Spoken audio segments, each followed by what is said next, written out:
All right, folks, welcome to the Town of Mount Pleasant Planning Board meeting, regularly scheduled for April 15th, 2024 at 7:30 p.m. First up on the agenda, and we do have agenda on the table if you don't have it, is continuing applications. These are applications that we have heard before.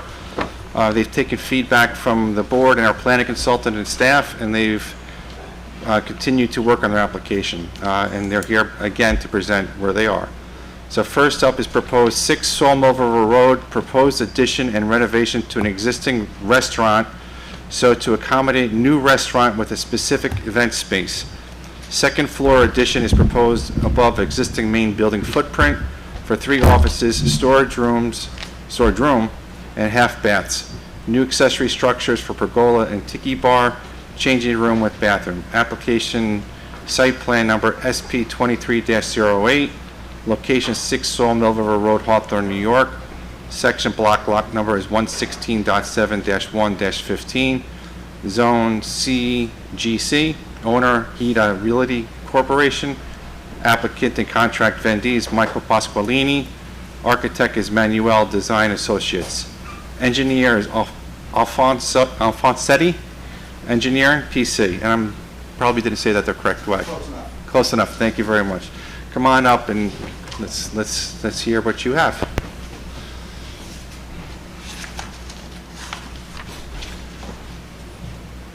Good evening. I'm Ralph Alfonsetti, the engineer for the project.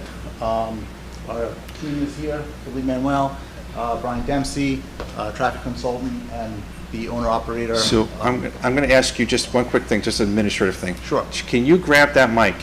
Sure. I know you're holding your thing as well, but I feel like the reason I do that is we do that is because there's people listening at home. Sure. So I feel like I should tell I jokes would now. ask one more thing then, Ralph. Could you just back that up a little bit, please, so I can see it a little bit better?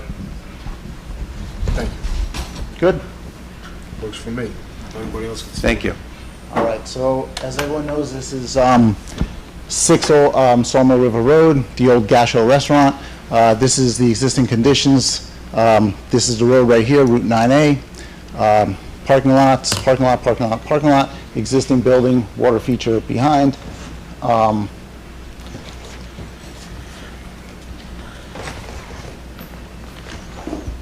Again, just to orient everyone, the road is here, parking lots, small improvement to a parking lot here. Again, in this area for dumpsters, and these are the additions.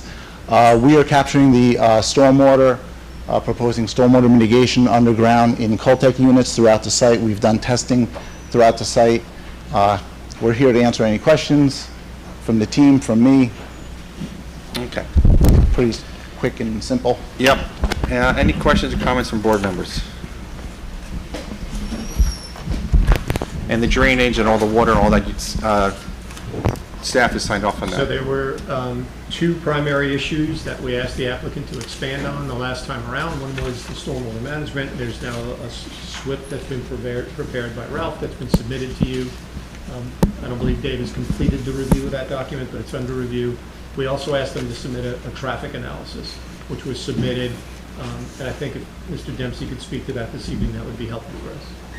Okay, so the traffic study, can we just get a high level where you are with that?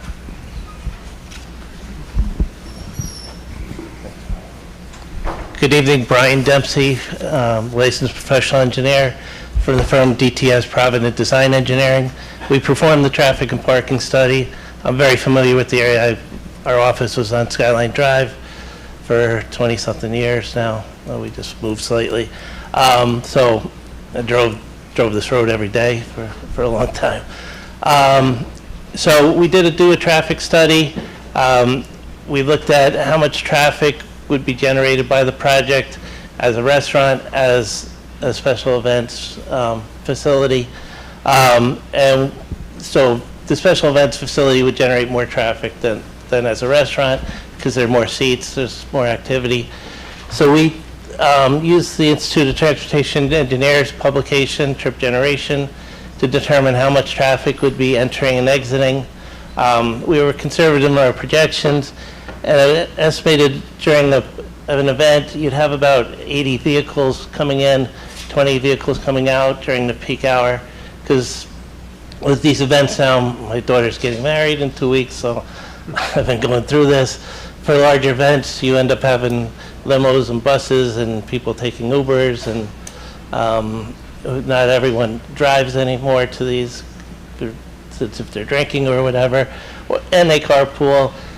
Generally, and I hosted the IT activities at the applicant's, one of his other facilities, and so I saw, and I went through with them how many people they average per car. It's generally about 2 to 3, and that's the standard average, is about 2 to 3 per car. Because some people have 2 in the car, some will have 4. So it comes in, we use a 2.5 people per car ratio when we looked at this and looked at the parking. So we did an analysis of it. We studied the intersection. We were provided some traffic volumes for Route 9A from the New York State DOT. We did analysis. There are, it'll operate at good level of service. There will be some delays coming out, making a left turn out of that driveway at 5 o'clock. Most events would be later, so there'd be less traffic on 9A, but the peak hour in that area is 4 to 5, and that's what we studied. So there are some delays just making a left, as it is coming out of the lumberyard, the other facilities there that are not signalized. The intersection would not meet requirements for a traffic signal, so the DOT would not permit a traffic signal there. But you are able to make the left. There are gaps in the traffic that are created by the traffic signal up at Home Depot, Dana Road, as well as the traffic signal by Applebee's there and the Somo Parkway ramps. So that does provide gaps in traffic to turn left out of there. But most people would be leaving much later at night from a special event when there's minimal traffic on 9A at that point. The other issue we were asked to take a look at was parking. It does meet the parking requirements. Gasho had 98 parking spaces. The current will be about 101, so a few more spaces than before.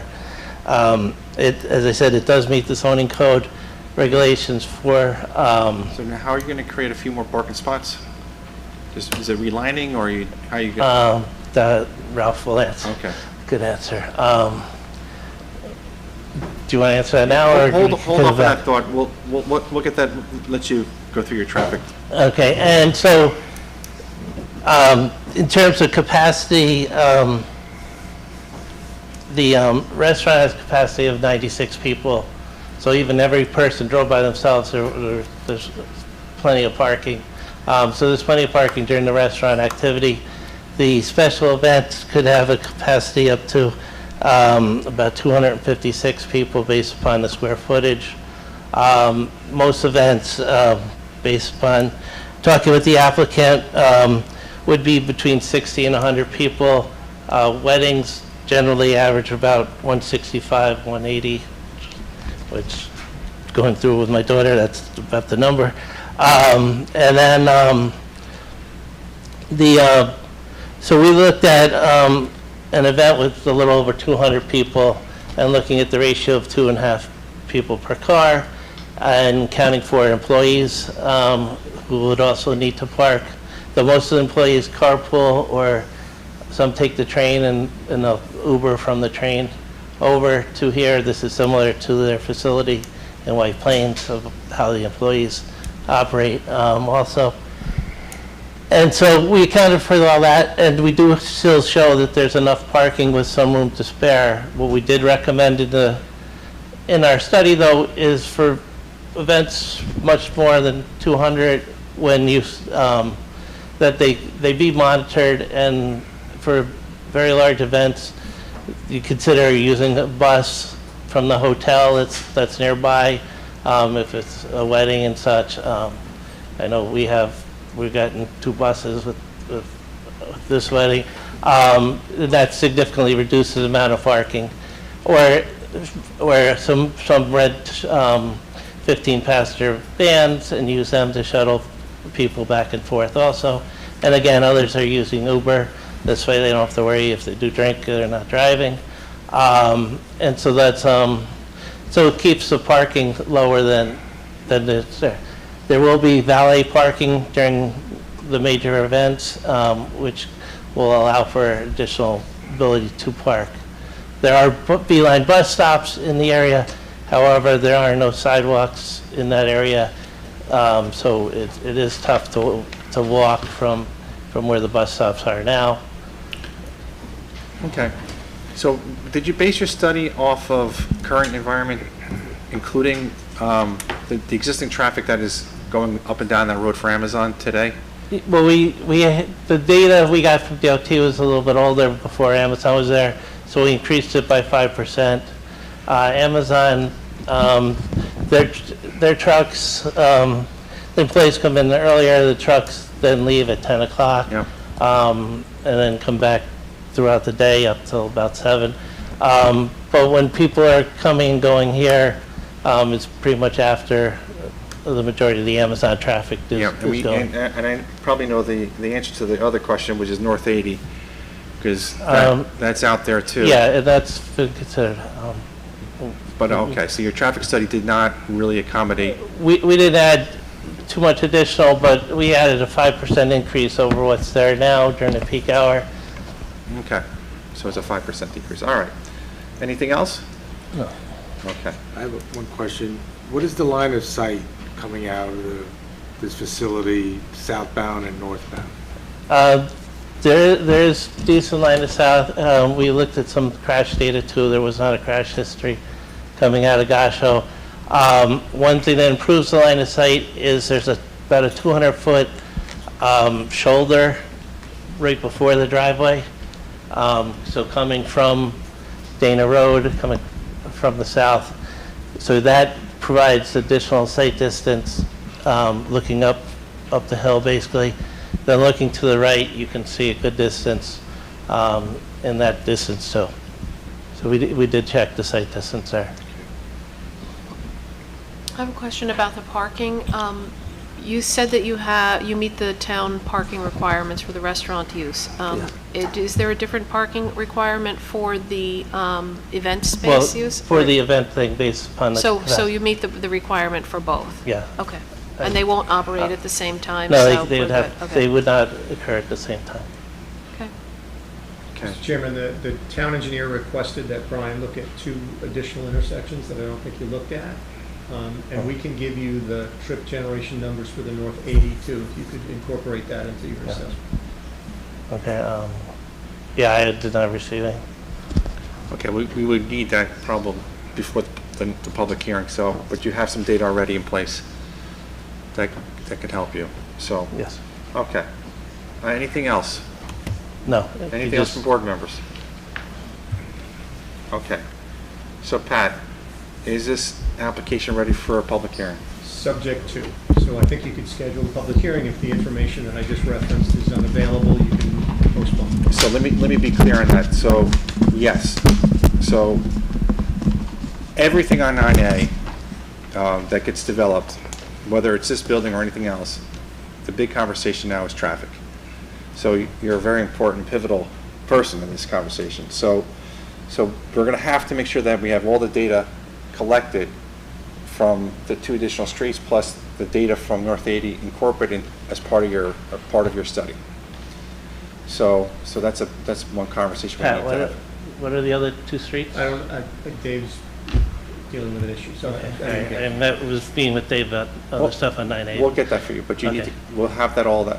When you come for a public hearing, we're going to have all that data. So when we present to the public, they have all that data to look at and to hear and to look at as well, if they want it, okay?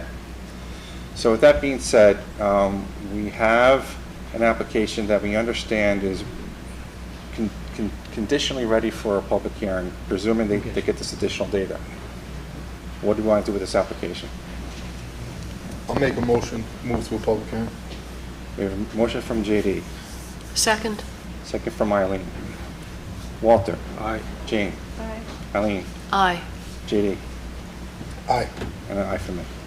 Okay, next up on the agenda, you guys are good to go. Thank you very much. And we'll ask you that question about, before you go, let's just do it really quick. That additional parking spot, how are you making that additional parking spot? Let me show you quickly. I forgot to bring that up. Oh, 1 second, guys, I'm sorry.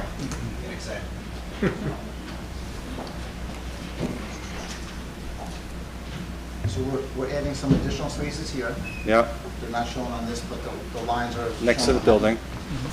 We are adding some additional parking here, Okay. and that's really it. Okay, thank you. We can get into it in the public hearing. Okay? All right, thank you very much. Thank you. Looking forward to seeing you come back. Okay. All right, next up on the agenda, I did a little false alarm there, but keeps us hopping, right? Development of a 4-story, 170-unit service-enriched senior housing residence, Brightview Senior Living. Proposed action consists of one adopting amendment to the Mount Pleasant zoning code to create a service-enriched senior housing floating zone, rezoning the subject parcel to the new floating zone, and 3, issuing subdivision, site plan, site steep slopes, wetland, and other related approvals in the furtherance of the proposed development. Application site plan SP 20-05, locations 236 and 364 Grasslands Road, Valhalla. Section block lot number is 117.17-1-28 and 29.2, zone R20. I'm almost done. Grasslands Estates Incorporated. Applicant is Brightview Senior Living Development LLC. Engineer architect is JMC Site Development Consultants LLC. Attorney and petitioner is Aaron Simons. Contract of ND Brightview Senior Living Development LLC. That's a lot. That's- Yeah, that's a lot. So this is, again, just to set the expectation for the public, this is an application that's being developed to be ready for a public hearing. So tonight, we're not ready for, this is not a public hearing, we're getting to that point. So, okay, with that being said, With that being said, thank you, Mr. Chairman and members of the board. For the record, my name is David Cooper, partner with the law firm Rosario & Steinmetz, here tonight representing Brightview Senior Living. Actually, my whole first page is out the door because you've read it. But with me tonight is Maria Miller from Brightview Senior Living, as well as Diego Villarreal from JMC, the project engineer. so I'm going to ask, I know there's probably people here tonight for this application. If you want to come up closer, you're welcome to come up closer. Do you want us to turn the... If we, JD, just let me know if you can't see it. We can pivot this so people can see it. But it is not a public hearing tonight, so but you're welcome to come up and take a look and see what's going on. Sorry to interrupt your... That's okay. It's like an actor. You know, the actor's all ready for the whole thing, and we're throwing you off a little bit. It's like Curb Your Enthusiasm. You just got to, Okay, so folks, I'm hoping you can see that and just listen, and we will have a public hearing in the future. Okay. So, you know what, let me back up just quickly so that to set the stage. So the applicant is the contract vendee to purchase, it's about 8.2 acres of property along Grasslands Road. They are proposing 170-unit service-enriched senior housing development with a mix of IL, or independent living, assisted living, and memory care units. We are here tonight to ask the board to set the public hearing. Just stepping way back, as the board may remember, this site was first, you served as the secret lead agency in a petition to create a floating zone and then drop that zone onto the site, in which the town board eventually adopted the floating zone and also applied it to this site. The floating zone itself would allow senior enriched housing. Your board, serving as a secret lead agency, did adopt a negative declaration in connection with the rezoning, which did cover the site plan review as well.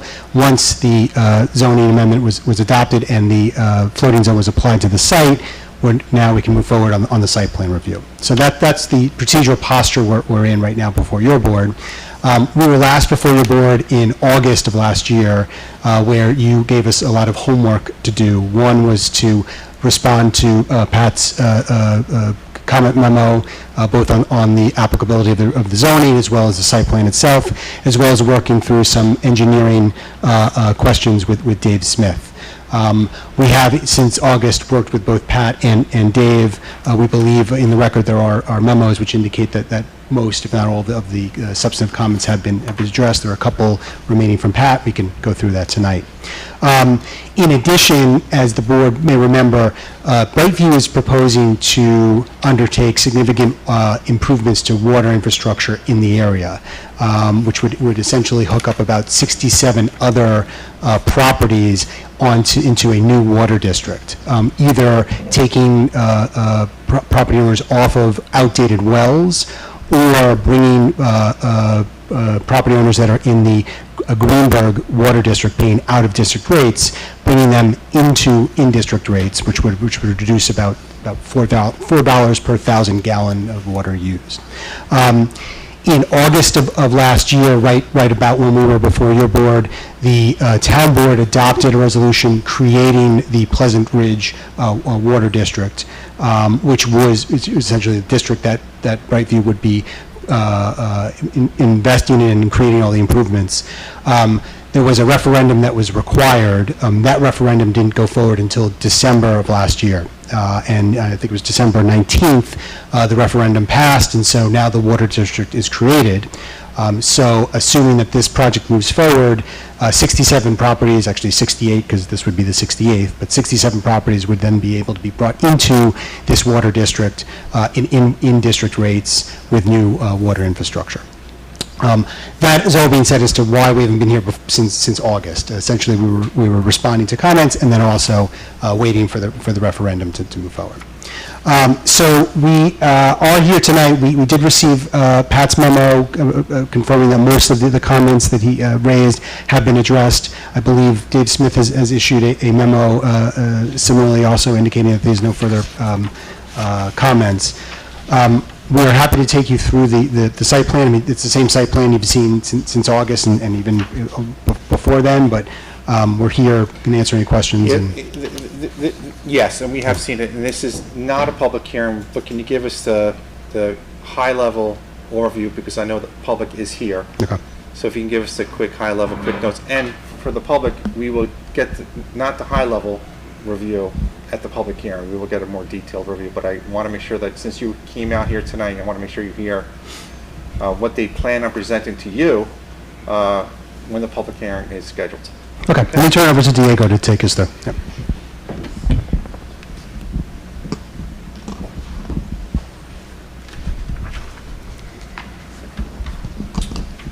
Good evening. For the record, again, Diego Villarreal with JMC. We're the planning and engineering consultant for the applicant.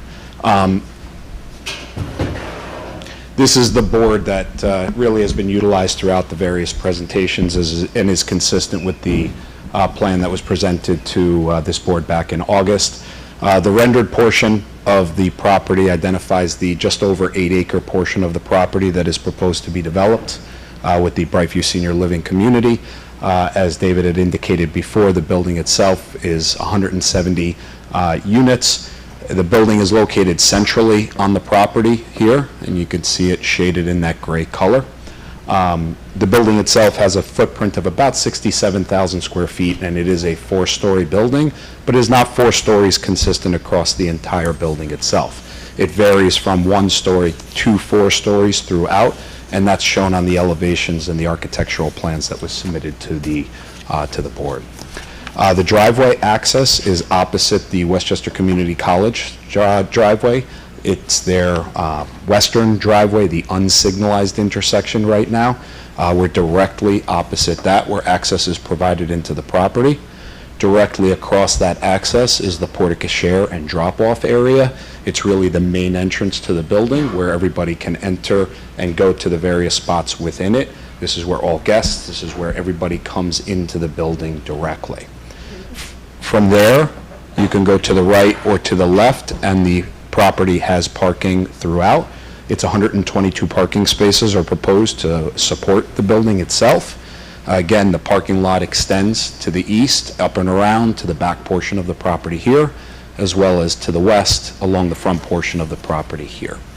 Per our discussions earlier on with the emergency services and fire access, we did design the property with full access around the entire building, so that's why you see this driveway continue around and loop all the way back around. So there is full access around the entire perimeter of the property.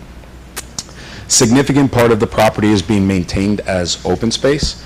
I believe the last calc was just over 50% of the property gets maintained as green space on the property, and that's through a various amount of landscaping, buffers, and meadow plantings that is all proposed to be installed on the property itself. As you know, right now, the site is highly disturbed. It was somewhat of an active construction site, so it'll all be restored with the proposed residential building and then also the landscaped areas throughout. Great care has been taken into maintaining some of those existing buffers that exist along the property.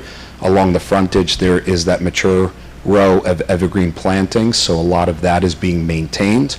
Where it is not being maintained in the area of these parking spaces, it's all proposed to be re-landscaped. There's been a substantial landscaping plan that has been prepared and included in the last submission.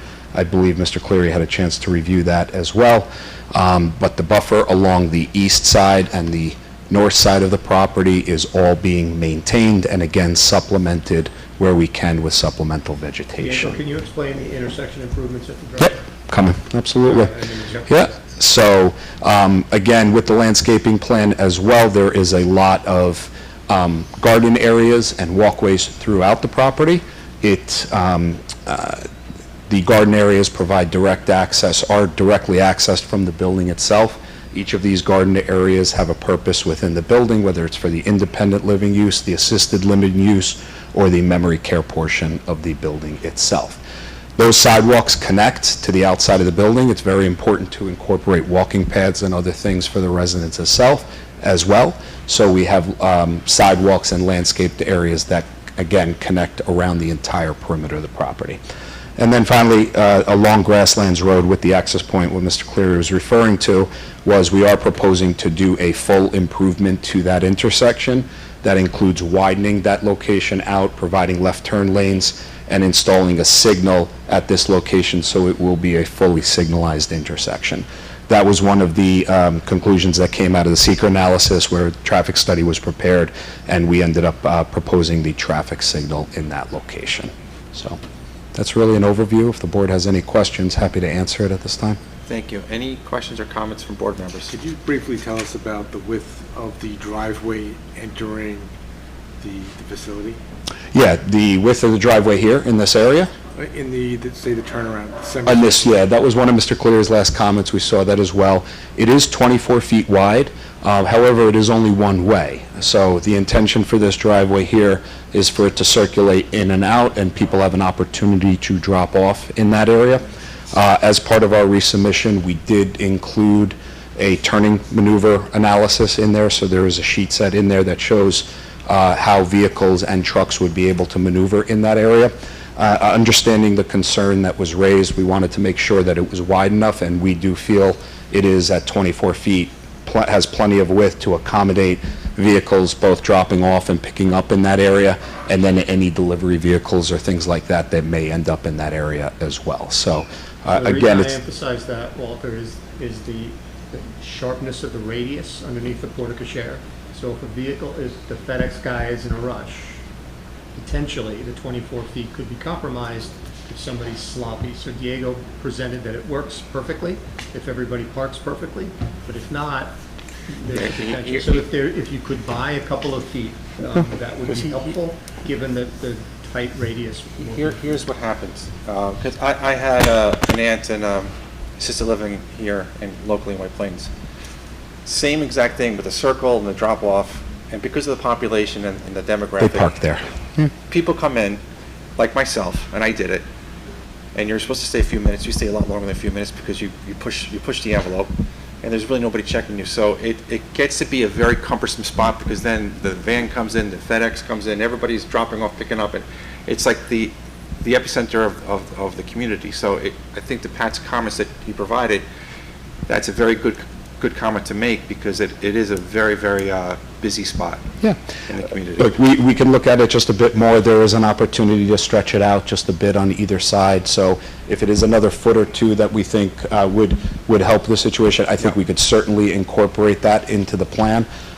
So I think we're happy to do that. I really don't think that's an issue. So we can talk about that if the board does decide to schedule public. But again, there's opportunity to do that, so I think it could easily be accommodated into the plan. Okay. Any other questions or comments from board members? Mr. Chairman, there was one other issue that the county emphasized, which was the provision of sidewalk on Grasslands Road. The applicant has noted it would be a sidewalk to nowhere. The county has indicated that they would like to, sometime in the future, have a connected sidewalk along Grasslands Road. So while it may not be imperative to provide that sidewalk today for the site, any improvement on the site that would foreclose a sidewalk in the future, we should avoid, so that in the future, if it can be built, it should be built. And so the setback right now is at 75 feet, which is the required setback. So as shown, and if it were approved in this manner, that area would be preserved just by virtue of the fact that there's a 75-foot setback and a 25-foot setback for accessory buildings, although no accessory buildings are proposed there.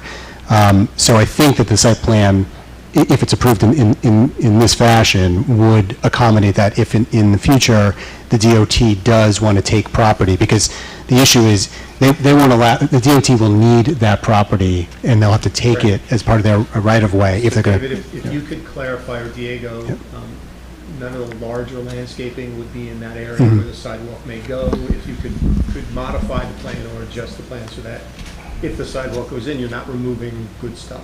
No, it's all set back just a bit, especially, along the frontage of the property. In and around where the driveway turns in, it gets a little bit tighter, but that can be adjusted. But along the frontage of the property, it's really either the existing vegetation or proposed vegetation that's set back far enough from the curb line where a sidewalk could be installed and accommodated in the future if it needed to be. Okay. To piggyback on Pat's comment, so the county put out a 5-page document with 10 comments. Do you have a copy of that document? Yes, we do. And you are currently addressing those comments? Yeah, we can go through those comments, we could address them. There's a number of comments in there that we believe have previously been addressed, whether it be stormwater management, sustainable design, recycling. There's a number of things that are in there. They did comment on the sidewalk improvements as well, which again, Mr. Cleary covered, I believe, probably 80 or 90% of the county's comments in his memo. So we have provided a lot of responses to those different items. We got a similar letter. Yeah, and the letter, great point, was virtually identical to the letter that was provided during the seeker review during the rezoning process. We got a letter from the county at the time as well, and I believe the comment letter was almost identical with the exception of one comment. Diego, do you guys explore the possibility of having a one-way ingress and a one-way of egress? Because it looks like when you're coming out of that little roundabout right there, it's a quick left and then a quick right out. Yes. It might get a little bit tight. We did look at the circulation. We contemplated one-way circulation around the entire community. We contemplated one way in one location. But based on the usage and the fact that we have a full-width driveway here as well, we have some separation between. The scale of this plan is 40 scale, so it's a little bit deceiving. This is over 80 feet set back from center line to center line. So we just thought that that was adequate distance in there based on the usage of this. And it was important for us to maintain this as two-way traffic as well. We have our accessible parking spaces here, our electrical vehicle charging stations, our EV parking, all of that stuff is in this location as well. So it was important to keep that as two-way traffic. But we did look at that, and then that's why we also supplemented the package with those turning radii plans to show how all of that would work in that area. But it was something we absolutely did look at as well. Okay. Any other questions or comments from board members? Okay, so where we are tonight, we are at the point, the question for us tonight is not do we approve of this application or disapprove of this application. The question before us is, have they done their homework enough? And have they dotted the i's and crossed the t's for us to schedule a public hearing to present to the public? We may like or dislike your application. We may not approve it. We may approve it. But we have to be able to say, did they dot the i's and cross the t's so we have enough information to present to the public? So with that being said, Mr. Pat. Chairman, the change that you heard discussed tonight, a few Yep. feet of a driveway, wouldn't change the fundamental plan. So Yep. I think moving to a public hearing is beneficial. Okay. So, to the public, I know the public came out tonight. If you have comments or questions they want to present to the board, tonight's not a public hearing, but you can submit emails to Carolyn. When the public hearing is scheduled, make sure you come, make sure you tell your friends, make sure you tell your neighbors, we will be here, and it'd be It could be one night, it could be many nights, we don't know. But we need your information, we need your input to help guide the application. So with that being said, we have an application before us. We need to take an action on it one way or the other. I'll make a motion to move to a public hearing. We have a motion from GD, Second? second from Jane. Walter, Aye. Jane, Aye. Eileen, Aye. GD, Aye. and I from me. Thank you very much. Thank you. Have a good night. Okay, so I know we have to dismantle this over here, and we need to get to the next application. So we'll quickly read off what this is, and we'll move forward. Okay. Next up is a new application, item number 3, proposed 67 Leroy, installation of an 80-kilowatt residential generator to be fueled by propane.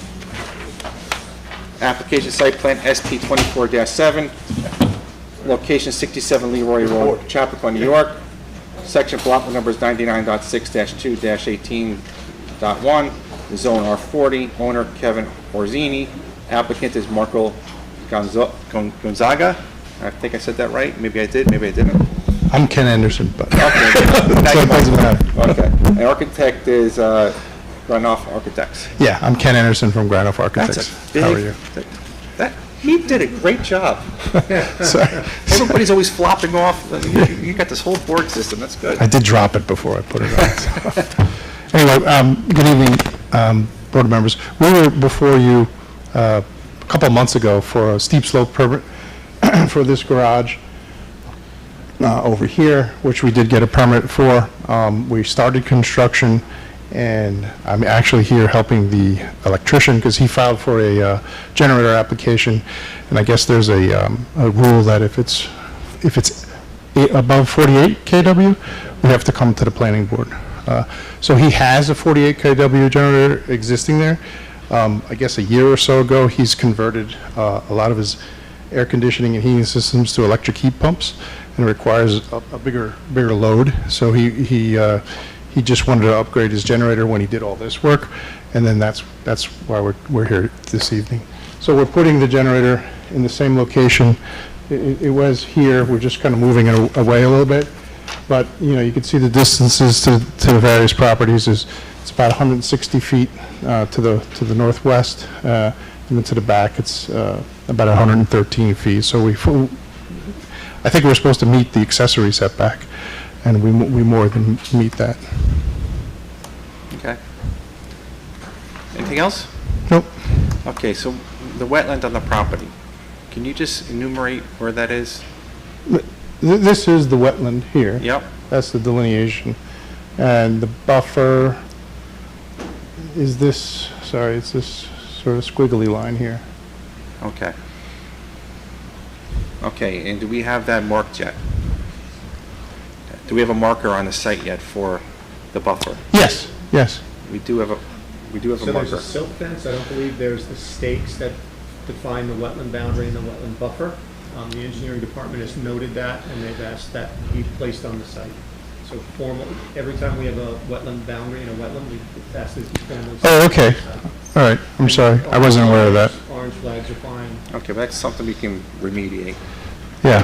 fairly easily. Okay. I think you're maybe referring to, there was an issue with a silt fence recently. Correct. We did, it's funny, I missed Manuel, is that his name?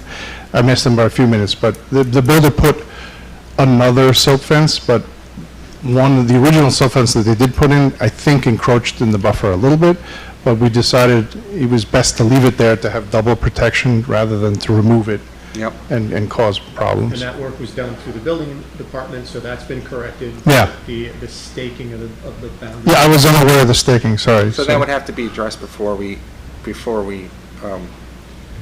would be conditional. Yeah, and again, as you saw on the plan, the generator's right next to this, so Yep. it's not as though it's a crazy issue, it's a relevant concern. Yep. So it's a standard procedure we do, and they need to put one. Okay, so that would need to be addressed as part of before we got to the public hearing. Okay, I'm sorry, we weren't aware that we had to do that, so, And There's certain details on the generator we just asked for as well. I didn't see it in the package, so you can submit that information to us as well. Okay.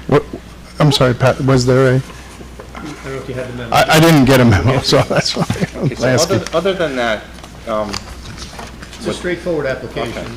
Again, there was a generator. This is twice the size of the generator. It's a big Yep. generator, but it's about the same location. So there's no real issues with this. It's just. so we could do detail. two things. We could schedule public hearing with the condition. We could not schedule the public hearing. My preference would be that we schedule a public hearing with the condition to get all those items addressed. There's no reason to hold you up. It's nothing too large, and I don't think, you'll hold us up on that because you can't go much further past the public hearing if you don't have those things addressed. So I'm presuming that you're going to do the due diligence to get all that done. So, but that's just me. I'll let the board make their own determination what they want to do. So nothing else from you, all right? No. Any other questions or comments from board members? I have Yeah, a question. just so the first generator is being removed completely. Yes, It's not in addition to the new generator. correct. Now, the applicant, because this was told to us, we could do two 48 kW generators next to each other, air-cooled, but he'd prefer to have the larger generator, which is liquid-cooled, so it's a little quieter than the smaller generator that's there. So he'd prefer to just do the larger generator. Well, you need a larger propane tank? Yes, he's doing that as part of the project anyway, and those have already been installed. And this is for use only when power is out? Yeah, it's emergency power. And does it have any kind of like testing requirements just to? Yeah, this particular generator is not like most generators where it has to go like once a week. You Yeah. can adjust it so it could go as little as a few times in like 6 months. It's because it's a much higher quality generator. It also has the acoustic encasing on it to make it a quieter generator. Okay, any other questions from board members? Okay, we have an application before us. We noted the fact that there's a condition that we need to address. We can either schedule a public hearing or not schedule a public hearing. It's up to the board. I'll make a motion to schedule a public hearing With with the contingencies. the contingencies, okay. Thank you, Walter. Walter, motion from Walter, excuse me. Walter. Second from Jane. Walter, Aye. Jane, Eileen, Aye. JD, This is the community. and I shall make. Oh, thank you. Okay, we're good to go. And you set the example of how to display or present. It doesn't fold, doesn't knock off. It's very So good. from now on, we won't look at any others unless it looks like this. I know. Because we don't have a great stand to begin with. So, all right. Thank you very much. Thank you. All right, next up, 45 Columbia Avenue, proposed demolition of the existing structure and the construction of a new 8-unit apartment building with rooftop amenities. Application site plan SP 24-5, locations 45 Columbia Avenue, Thornwood, section block, lot number is 106.8-1-29, zone TH Thornwood Hamlet Zone. Owner is Ding and Dong Properties LLC. Applicant is Audra, excuse me if I'm not saying that right, Monier? Yes. Okay, I tried. That was perfect. Okay, thank you. Engineer architect is Gregory. Good luck, Is that you, Cacciapoli. Gregory? Yes, that's Can you me. just help me with that? Cacciapoli. Cacciapoli, thank you very much. Two tough ones in a row. Thank you. Yeah, no problem. For the public who's here, you can, Jim, you can take a look and you can turn this that way, because I know you're taking pictures there. Just turn it a little bit so they can see a little bit better. And JD, can you see? Not anymore. Can you turn a little bit more this Move it way? back that way a little bit. Yeah. Okay. There you go. All right, that should help.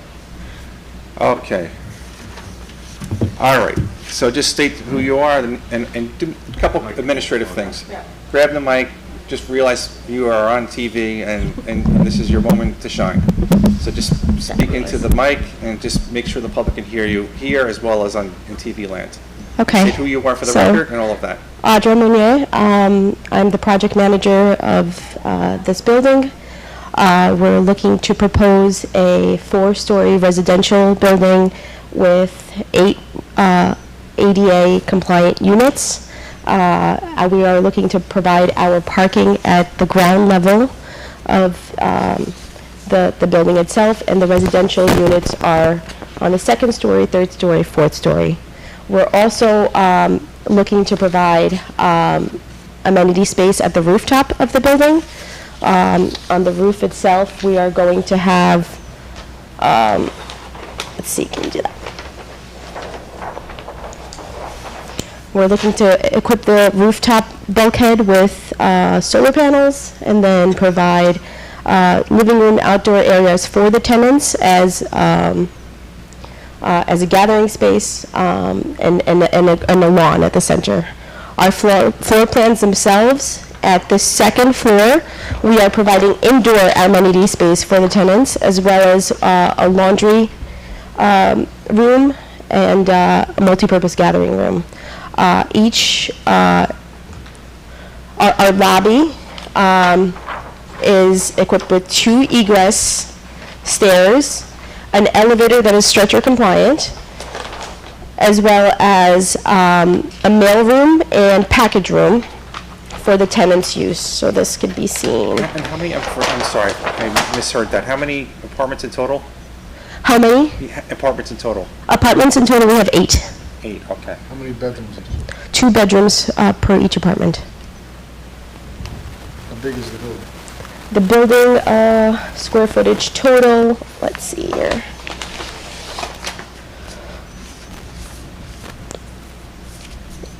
Is okay. We floor area for each? overall building. Okay, so each floor is 3,690 square feet. So we're looking at three floors plus a 1,200 square foot lobby at the base of the building. So the rest is outdoor space. The lobby itself. Plus the lobby. Yeah.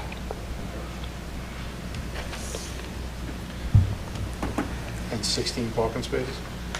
We're looking to provide, at the moment, 10 parking spaces, but we did receive some comments prior that we'd like to address today or review with you. So 10 parking spaces for 8 two-bedroom apartments? Yes. Okay. Okay.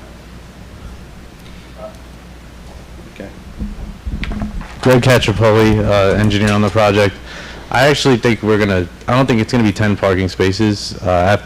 Initially, we were presenting 10 parking spaces, but I did do a maneuverability study, and 2 of them are tough to completely turn around, so it's actually gonna be 8. And she wouldn't have known that, because I addressed it Okay. after comments. Okay, I'm not going to get into the conversation with you on the parking tonight, but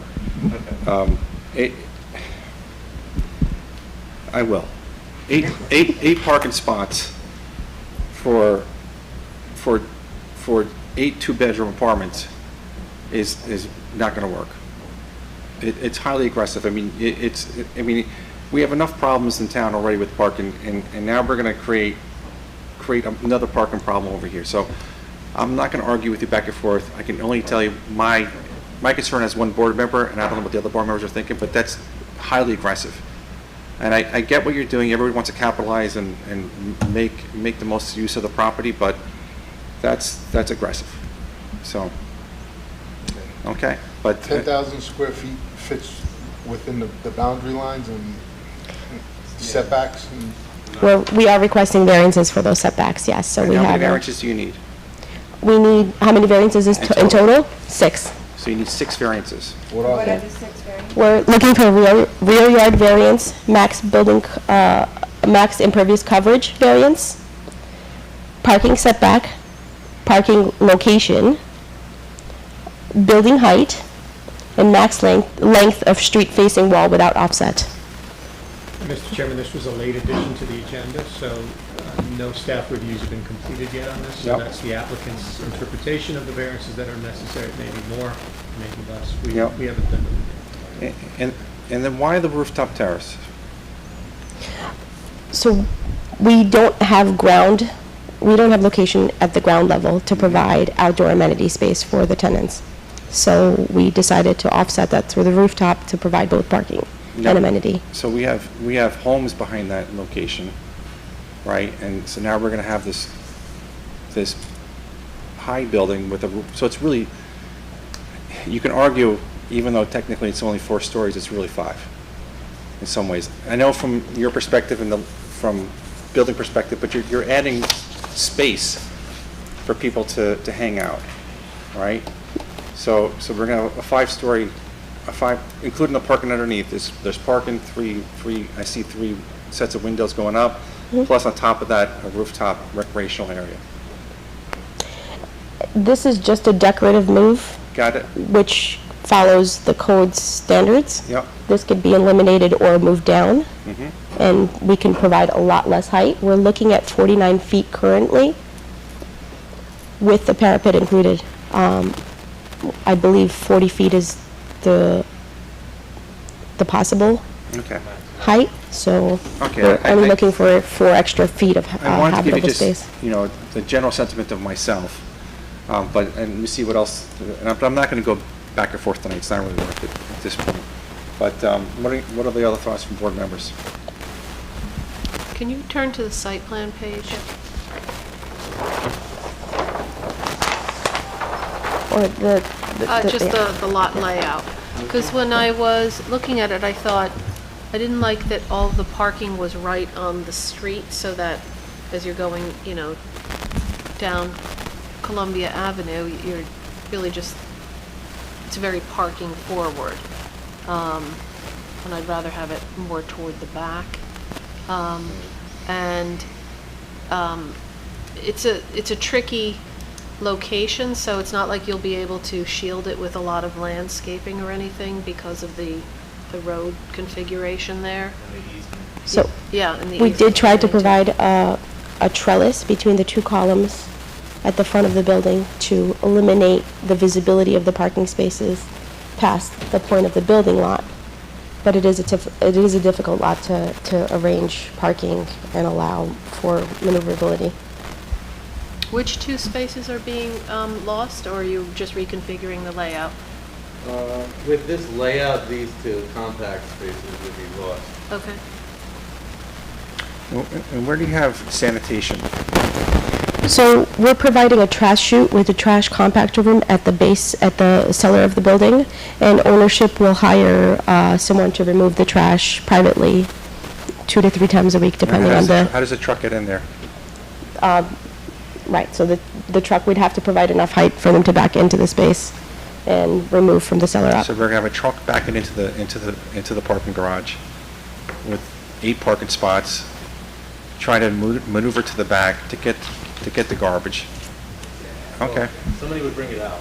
I mean, the door, the entrance to the building is here, so they would have to back up, load it up, and then they pull it out. Well, who's gonna bring it out? You have to be the building super. And there's gonna be building super. I'm sorry? There's going to be a private company, from what I understand from ownership, that will handle the trash Okay. removal, so. Okay. Okay, so, any other questions? All right, so there's a lot of questions on this application, and I know you have a lot of I's to dot and T's to cross and things to do. I know there's concerns from some of the board members, if not all of them, and I know you need to get a number of variances, so you have a lot of stuff to do, but my only overall impression is it's an aggressive application. Anything else, Pat? This is not No, ready for again, public hearing. We need time to review the application Yeah. and get you comments. Okay. Thank you very much. Thank you. Thank you. Okay, with that being said, that was our last application. Can we take a motion to close the Are we meeting? So moved? So moved. Eileen? A motion from Eileen? Second from Jane. Walter? Aye. Jane? Eileen? Aye. JD? Aye. For me. Thank you very much.